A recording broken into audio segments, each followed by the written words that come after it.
Bonjour et bienvenue dans ce nouvel épisode du podcast à l'exploration. Aujourd'hui, je suis ravie de recevoir Géraldine Fevra, la Tetris Master. Son credo, vis de ton activité sans te cramer. Nous allons donc aller à l'exploration de l'organisation et donc de la santé mentale. Bonne écoute!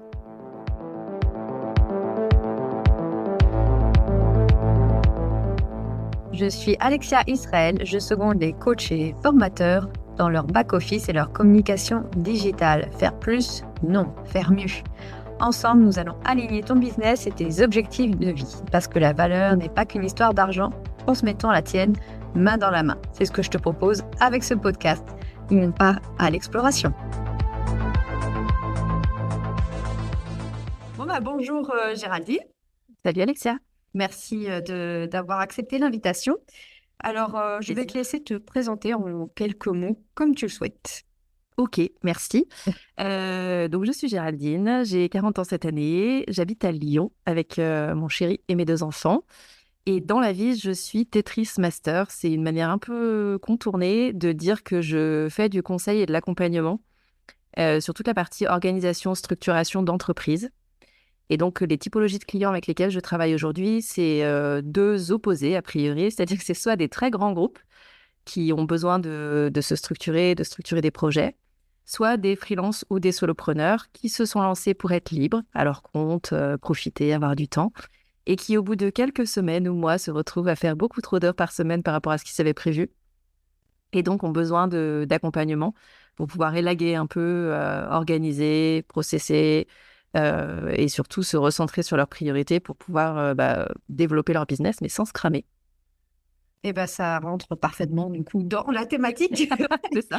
Forcément, On est au bon endroit, c'est bon. voilà, étant assistante forcément pour les coachs et formateurs, on sait très bien que les process, c'est la base déjà pour l'organisation. C'est ça, c'est pas le mot le plus sexy, mais c'est utile, voilà. Voilà, c'est ça. C'est depuis combien de temps tu es formatrice, accompagnatrice?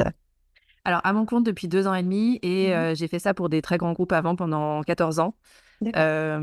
Donc, c'est aussi pour ça que j'ai ce vernis très corporate et très Mhm. gros groupe. Mais l'organisation, les process, la structuration, c'est dans mon ADN.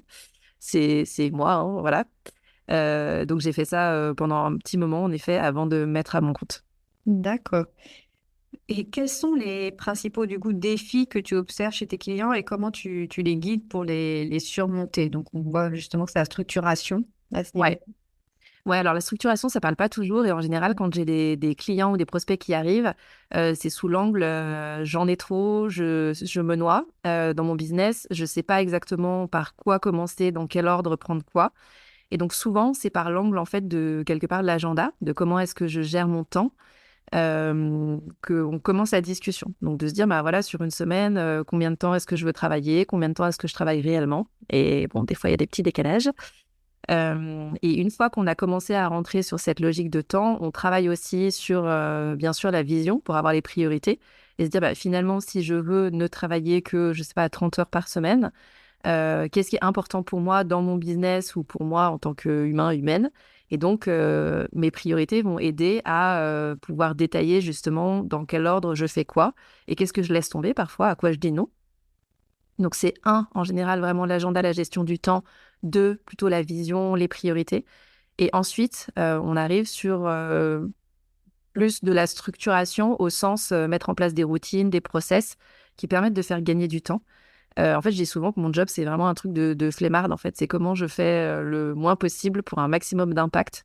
Et pour moi, ça sert à ça, les process, en fait, et les routines. C'est se dire comment est-ce que je réfléchis le moins possible ou ça me prend le moins d'énergie, de temps, d'argent possible pour faire les choses le plus rapidement possible. Donc, en général, c'est ça, les trois piliers, les trois grosses problématiques avec lesquelles les clients arrivent. Et ce qui tourne autour, c'est j'ai besoin de plus de sérénité, j'ai beaucoup trop de charge mentale. Ce que je disais en intro, je me suis lancée pour être libre et je me rends compte que je suis vraiment dépendante de mon agenda, de mes clients, etc. Donc, je sens plus trop cette liberté. Voilà, en général, c'est ça les problématiques avec lesquelles ils arrivent. Et tu as plutôt, on va parler dans les freelances, les entrepreneurs, tu as plutôt des débutants ou ça peut être aussi des personnes qui sont avancées, qui ont quelques années derrière et qui ont besoin justement, qui sont tellement la tête dans le guidon, qui ont besoin qu'on les reguide pour repartir, être aligné justement à ce niveau-là. Quel est à ce niveau-là tes clients? C'est les deux? Les deux, ouais. En fait, les deux, mais pour le coup, il n'y a pas forcément la même réponse en fonction du niveau d'avancement. C'est-à-dire que des clients qui sont moins avancés et qui sont en général autour de 6 mois d'activité ou en dessous, pour eux, les besoins, ça va surtout être de structurer une offre, un positionnement, de commencer à vendre, d'aller chercher les premiers clients. Donc, ça va être plutôt ça la logique de savoir comment est-ce que on anticipe les ventes éventuelles quand les offres sont calées, etc. Et ensuite, sur les clients plus avancés, là, on parle de structuration au sens, j'ai déjà un business qui tourne où j'ai des clients, mais je sens que j'arrive à un niveau, à un palier où je ne peux pas prendre plus parce que ça dépend de mon temps. Et donc, comment est-ce que je fais pour passer quelque part à un niveau supérieur sans me cramer au passage? Donc, quelque part, en fonction de là où on est le client dans son avancée business, et en général, c'est en termes de temps et ou de niveau de chiffre d'affaires, les réponses ne sont pas forcément les mêmes parce que les problématiques ne sont pas les mêmes, ce qui est plutôt logique aussi. C'est ça, ouais. Donc, quand tu parles de paliers, c'est tout à fait ça. C'est-à-dire qu'on passe tous par des paliers et qu'à un moment donné, on a toujours besoin de, voilà, pour avancer sans se cramer, justement, on a besoin de restructurer et Ouais, ouais, je pense que c'est assez perpétuel parce que de toute façon, on a toujours c'est des ça. paliers, des redirections, etc. Et voilà, ça me parle tout à fait, parce que voilà, ça fait 6 ans que je suis à mon compte et j'ai Mm, passé des paliers. Et effectivement, c'est ça. il faut se restructurer. Est-ce que tu aurais on va dire, peut-être le tout premier conseil, en fait, pour mettre à plat, justement, donc tu parlais d'agenda, ça serait ce conseil-là, ça serait de mettre à plat, finalement, cet agenda? Alors pour le coup, je sais qu'il y a diverses manières de Mhm. fonctionner et que voilà, il y en a certains qui vont utiliser l'agenda comme un outil de planification, d'autres pas. Mhm. En l'occurrence, moi, je suis allergique à ça. Je peux pas mettre dans mon agenda des plages horaires et les respecter. Je n'y arrive pas. Ça me fout de D'accord. l'urticaire, c'est pas possible. Mais du coup, c'est très bien parce que c'est aussi expliqué qu'on ne fonctionne pas tous de la même manière. Et donc, au-delà de l'agenda, moi, les premiers conseils en général, c'est surtout de se rendre compte du temps qu'on passe sur les choses parce que le temps, c'est quelque chose d'assez spécifique quand même, pour lequel il y a une grosse distorsion entre la perception et la réalité. Et je prends souvent cet exemple-là, mais quand je vais me faire masser 1 heure, au bout du massage, j'ai l'impression que ça a duré 20 minutes. Alors que quand je suis en assemblée générale de copropriétaires de mon immeuble, au bout d'1 heure, j'ai l'impression en ressenti, c'est plutôt 4. Et donc, c'est l'idée de se dire que le temps, on peut se dire, je passe beaucoup de temps à créer du contenu, par exemple, ou je passe beaucoup trop de temps à faire ci ou ça. Mais on a des choses factuelles, en fait, à partir du moment où ça, c'est mesuré. Et donc, mon premier conseil en général, c'est de dire, est-ce que tu as déjà mesuré ton temps, en fait? Est-ce que tu as déjà, tu sais exactement combien de temps tu passes sur quoi dans tes tâches du quotidien? Parce que, encore une fois, ça remet du factuel. On enlève un peu ce côté émotionnel ou intuitif de j'ai l'impression que ça me prend beaucoup de temps de faire ci ou ça. Et ça permet à partir de là de se dire, OK, si ta priorité, c'est d'aller chercher des clients et que ton temps de prospection dans la semaine, c'est 5% par rapport à tout le reste, en effet, je comprends que ce soit potentiellement problématique et que tu ne trouves pas assez de clients par rapport à ce que tu veux atteindre aujourd'hui. Et donc, c'est vraiment cette logique-là de remettre du factuel dans des choses qui sont très émotionnelles. Et on le sait, sur un parcours entrepreneurial, au-delà des différents paliers, il y a beaucoup d'émotions et d'inconfort. Et en fait, c'est pas forcément l'émotion et l'inconfort qui nous fait prendre des bonnes décisions. Donc, moi, le credo, c'est aussi de se dire comment est-ce qu'on va remettre, encore une fois, du factuel. Et donc, mesurer son temps, c'est factuel pour pouvoir prendre des décisions et se dire, très bien, je passe 30% de mon temps sur les contenus. Si ça ne m'apporte pas de clients, il faut peut-être que je diminue ce temps-là ou que je le fasse autrement et que je fasse grossir une autre partie de mes tâches pour pouvoir atteindre mes objectifs quelque part. Et donc, en fait, pour moi, c'est surtout ça, c'est cette logique de qu'est-ce qu'il y a derrière l'émotion. Et à partir de là, on peut commencer à bosser sur, OK, donc concrètement, comment est-ce que j'ajuste ou pas? D'accord, donc c'est vraiment mettre à plat au niveau, comme tu dis, factuel. On met un peu de côté les émotions et on liste finalement toutes les Ouais, tâches qu'on peut faire et ouais, puis et savoir le temps qu'on met et les c'est ça, bénéfices qu'on en retire finalement par rapport exactement, à tout ça. Donc voilà, c'est c'est ça. très intéressant à ce niveau-là. Donc, est-ce que tu peux nous en dire plus du coup sur tes accompagnements et les bénéfices finalement, les retours clients que tu as suite à ces accompagnements? Donc on va partir plus sur la partie Ouais. freelance en fait. Ouais, tout à fait. Donc aujourd'hui, il y a 3 niveaux d'accompagnement possibles. Pour ceux qui sont débutants et donc ce que je disais tout à l'heure, qui sont plus sur une problématique de quel est mon positionnement, quelles sont mes offres, comment est-ce que je crée mes offres, est-ce qu'elles sont rentables ou pas. J'ai co-créé une formation avec Maureen Godin, qui est spécialiste de l'expérience client et du marketing, euh, par laquelle on fait passer en fait au travers de 7 modules. Donc sur cette partie positionnement, offre, savoir exactement ensuite comment avoir et quels canaux d'acquisition utiliser, dans quel ordre, pourquoi, pas forcément vouloir tous les faire d'un coup. Et ensuite, comment justement structurer le temps, monitorer un business pour pouvoir avoir des résultats rapidement et qui soient efficaces en fait, sans se cramer. Donc ça, c'est le premier niveau pour des personnes qui seraient plutôt débutantes sur cette partie entrepreneuriale. Mais ça permet vraiment de poser le cadre en fait en entrée et de bâtir après sur quelque chose qui est sain. Et notre D'accord. credo, c'est de se dire qu'on veut un business, en fait, on veut que les clients qu'on accompagne avec ce modèle-là aient un business qui soit sain, au sens qui leur ressemble aussi, et qui soit pas quelque chose qui soit copié-collé de quelqu'un d'autre, où on se dit, ah tiens, cette personne-là a fait ça, ça a l'air de super bien marché, je vais faire la même chose, mais ça me convient pas. Nous, l'idée, c'est vraiment de se dire que chacun doit pouvoir avoir un business model et une manière de monter ses offres et son business qui lui correspond. Et donc, cette offre, qui s'appelle Ticket to Business, le mode découverte, correspond en fait à ça et donc apporte beaucoup de clarté. Les clients qu'on a déjà accompagnés nous disent ça. Ça leur apporte beaucoup de clarté dans finalement où est-ce que je dois mettre mes efforts, dans quel ordre je dois faire les choses, etc. Donc ça, c'est le premier niveau Mhm. et qui est plus une logique do it yourself en bon français, de formation avec des vidéos mais qui sont très courtes, pas de théorie et beaucoup de pratique surtout.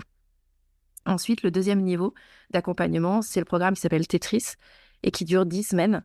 Et là, c'est plus done with you, c'est-à-dire que mes clients ont une partie de travail de leur côté, mais ce qu'ils font, en fait, est partagé avec moi en temps réel.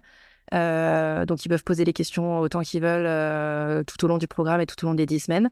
Et l'idée ici, c'est de passer par plusieurs étapes. Donc, à la fois l'aspect temps, mais aussi l'aspect organisation, vision, bien sûr, objectif, une partie process et une partie aussi posture, puisqu'on se rend compte quand on est entrepreneur, je le disais tout à l'heure, que le fameux mindset, ça peut être bloquant. En fait, on peut s'auto-bloquer parfois avec des croyances, des peurs, etc. Et donc, il y a maintenant dans le programme Tetris une partie posture avec 2 coachs certifiés qui sont dans le programme et la possibilité de choisir le coach avec lequel on travaille pendant le programme.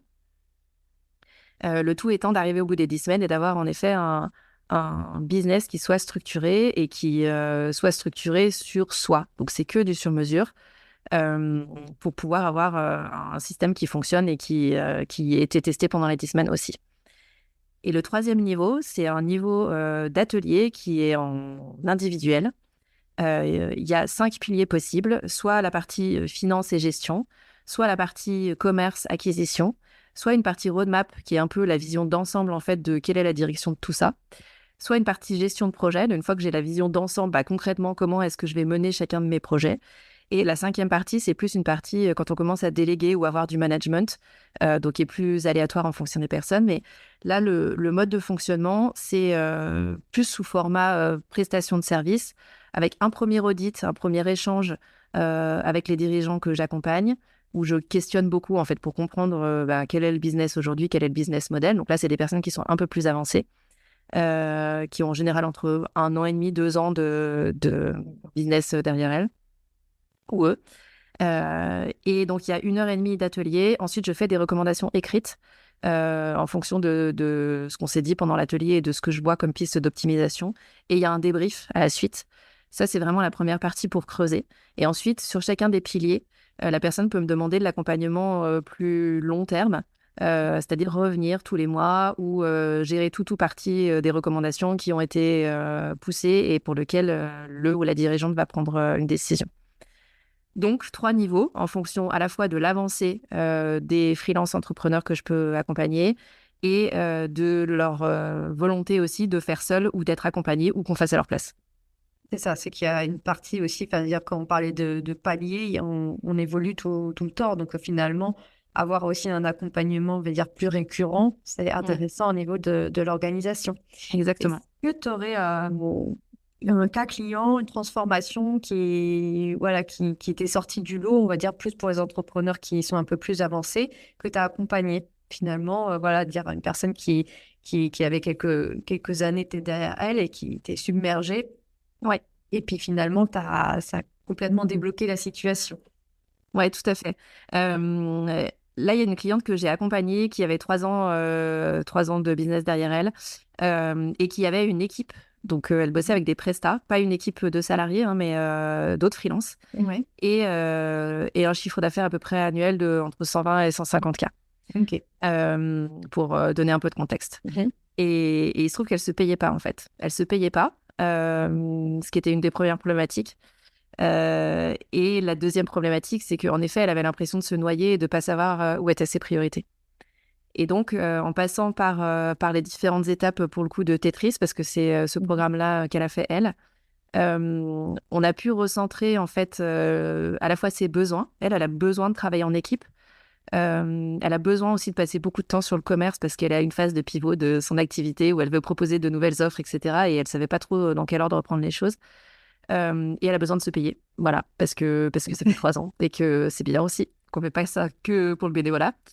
Euh, donc c'était ça vraiment ces trois enjeux initiaux. Et en fait, le fait de travailler déjà sur son temps, d'élaguer un peu, on s'est rendu compte qu'il y avait des zones d'ombre, en fait, des choses qu'elle faisait et qui n'avaient pas ou plus d'intérêt pour son business aujourd'hui. C'est-à-dire qu'elle les faisait potentiellement depuis le début parce qu'elle les avait toujours faites, mais qu'aujourd'hui, ça n'avait plus d'intérêt. Donc, on a pu élaguer un petit peu à ce niveau-là. Sur la partie commerce, elle avait des blocages, en fait. C'est-à-dire qu'elle se disait qu'elle voulait faire du commerce, mais à chaque fois, elle trouvait d'autres moyens de ne pas faire du commerce et d'aller vers d'autres choses à la place. Donc, on a beaucoup creusé ça aussi, de comprendre pourquoi, finalement, c'était un sujet qu'elle procrastinait, sur lequel elle n'allait pas. Et en fait, le fait de repositionner ça a fait repositionner aussi quelque part ses besoins et donc ses objectifs derrière. Et dans les besoins, on s'est rendu compte que ces besoins d'utilisation ou de bosser avec des freelances étaient peut-être plus aussi avancés que ce qu'elle avait pu faire auparavant. Et donc, elle a pu baisser en fait les prestations. Elle travaille toujours avec une équipe, toujours la même, mais moins où elle a recentré sur ses besoins du moment. Euh, et du coup, elle peut se payer en fait. Donc, finalement, d'être passé par différentes étapes. Et encore une fois, on était rentré par ce truc de j'ai pas de temps, c'est trop difficile, j'ai l'impression que je vais me cramer, qui était le postulat de départ. Et finalement, on est passé par plein d'étapes et plein de problématiques différentes pour arriver au fait que elle se sent beaucoup plus en clarté déjà de son business, beaucoup plus sereine. Elle a pris des décisions et elle avait vraiment la sensation d'un avant-après sur sa posture de dirigeante, de dire ça y est, là, je prends des décisions de boss, quoi. Et voilà, il y a des décisions qui n'ont pas été faciles, hein, de limiter notamment avec ses prestataires, de redescendre un peu, etc. Mais elle était tellement au clair dans sa tête qu'elle m'a dit, ouais, en fait, c'est ultra clair pour moi. Je sais que c'est ça qu'il faut que je fasse. Donc, oui, c'est pas facile, mais je le fais et j'arrive à le faire et ça se passe bien et je suis contente de l'avoir fait parce que je sais pourquoi je le fais et quel est l'intérêt pour moi de le faire. Ouais, donc finalement, en fait, si on fait rapprochement avec tout ce qui est la préservation de la santé mentale, c'est travailler sur sa posture, parce que travailler Ouais, sur sa posture va permettre aussi d'éclaircir ses objectifs et son alignement. Et exactement. également, je pense que tes accompagnements nous sortent de la tête du guidon, en fait, puisque quand on est dedans, on va faire des choses par habitude qui sont plus forcément alignées avec l'évolution, justement, de notre business. Donc, c'est Exactement. un cas intéressant, surtout si la personne ne se paye pas. Je pense que c'est la première des choses, c'est d'abord Ouais, se payer, parce que c'est ça. voilà, on est à notre compte pour se payer en premier avant d'aller de prendre une équipe, Ouais, etc. c'est Je pense ça. que c'est la base à ce niveau-là. Absolument. Après, ça peut évoluer, c'est ce que tu disais, il y a Voilà. différents paliers, il y a des moments où on arrive à se payer, d'autres pas, etc. Mais des fois, il y a des choses qui dérapent et on peut perdre un peu le contrôle en fait là-dessus. Et l'idée justement de l'accompagnement et donc de quelqu'un d'extérieur, c'est de remettre et de recentrer un peu aussi. Parce qu'elle savait qu'elle voulait se payer, qu'elle ne se payait pas. Enfin voilà, rationnellement, elle le savait. Mais elle savait pas forcément dans quel ordre prendre quoi pour pouvoir résoudre ce problème-là. Et donc, il y a aussi une question de conscience de la problématique et de recul sur soi. Et pour moi, ça fait aussi partie de la santé mentale, quelque part, de prendre conscience qu'à un moment, ça va pas ou ça dérape et que seul, on va pas forcément être en capacité de le faire, en fait. Ou alors, ça va prendre beaucoup plus de temps. Et donc, il y a aussi ce déclic-là qui doit se faire à un moment bon, ça y est, maintenant, j'y arrive plus, j'ai besoin d'aide, en fait. C'est ça, tout à fait. Mais c'est aussi prendre soin de soi, finalement, aussi à ce niveau-là. Donc, Clairement. il y a pas de secret, finalement. Il y a des petits tips, mais il n'y a pas de secret. C'est ça. Donc, on passe à la deuxième partie, on va dire, de l'épisode. C'est plus au niveau de toi, en tant qu'entrepreneur. Mm. Donc, tu étais maman de deux enfants. Oui. Et voilà, et savoir comment, justement, tu trouves ton équilibre, pro-perso. Et si tu as des outils, une organisation à partager. Oui, alors l'équilibre, je le cherche encore après 2 ans et demi, 3 ans. C'est-à-dire que pour moi, c'est quelque chose par définition de pas stable. Mhm. Et donc, il y a des moments où j'arrive à le trouver et d'autres où je sens que ça glisse et qu'il faut rechercher l'équilibre. Et je pense que c'est intéressant de le dire aussi, que c'est pas quelque chose de figé dans le marbre et un Graal qu'on attend ou qu'on atteint et on se dit, bah ça y est, c'est bon, je peux me poser d'autres questions que celle de l'équilibre parce que voilà. Euh, oui, c'est instable et donc potentiellement ça va bouger, il va falloir se re-questionner dessus.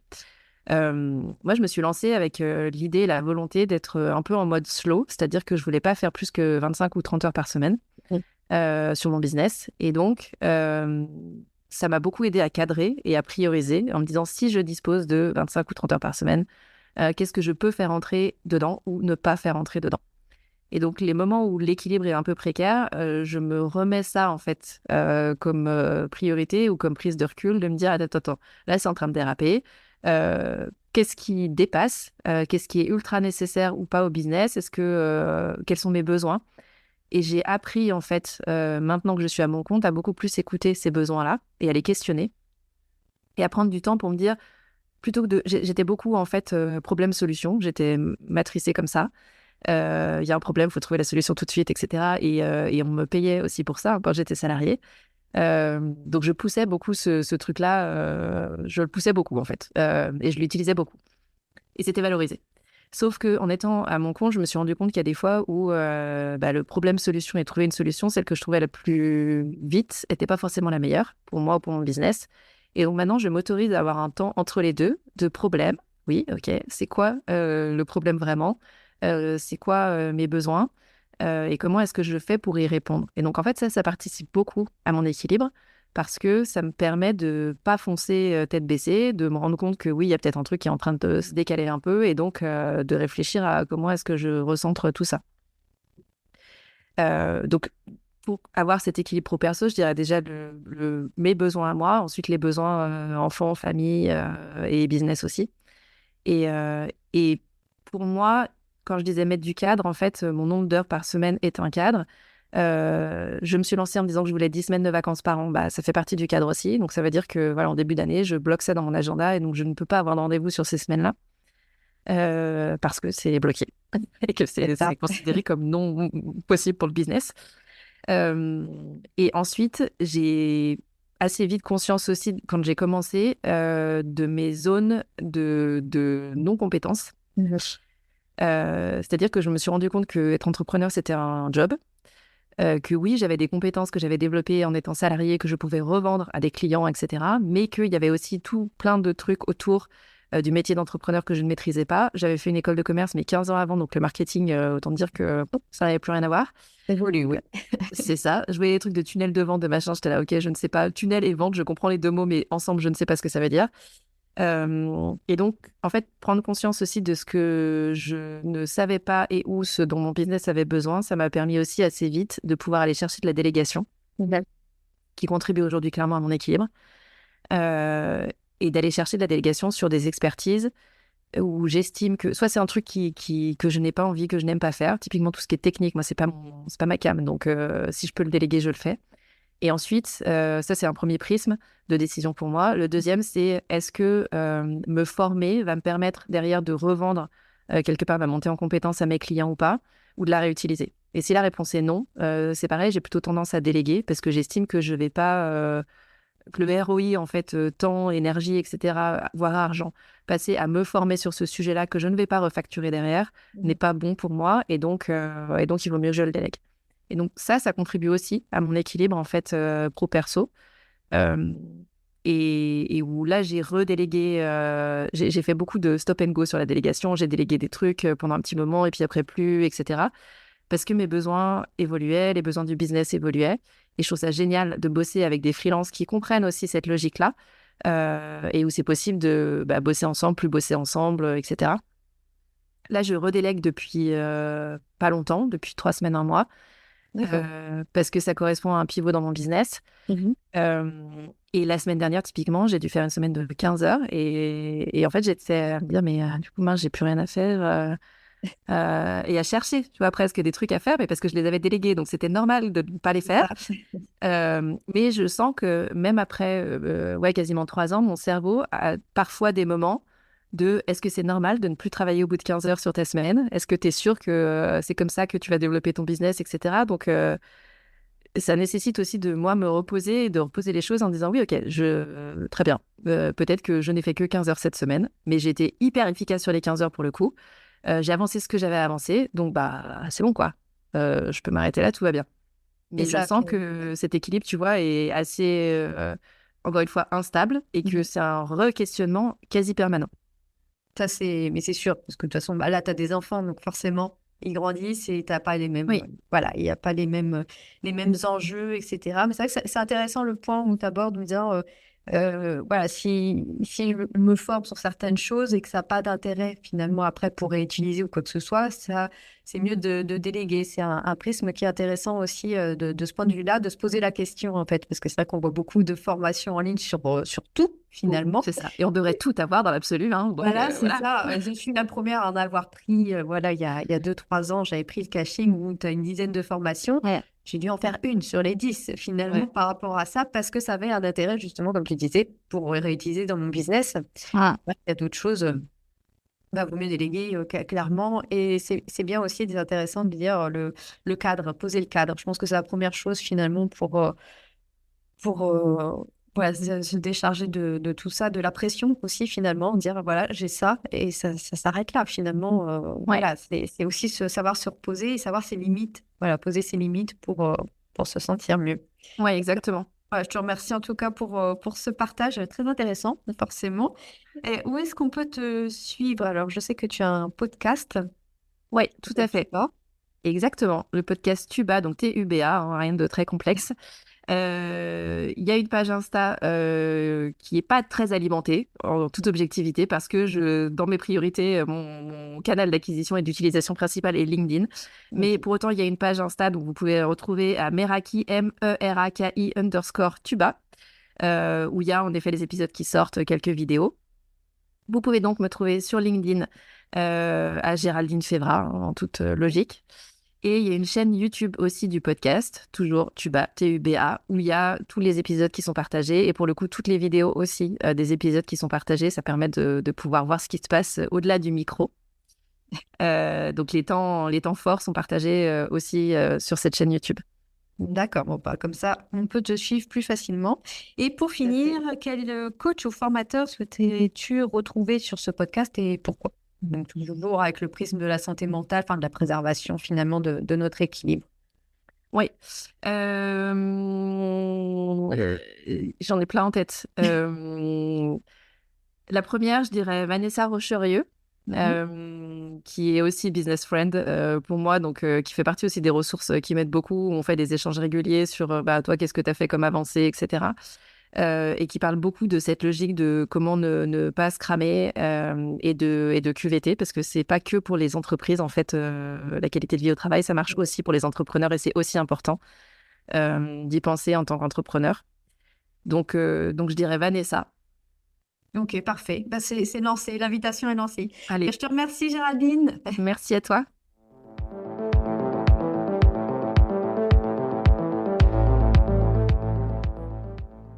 Merci à Géraldine pour cet échange très intéressant et on se retrouve mardi prochain avec Aurélie pour parler de la prise de parole face caméra.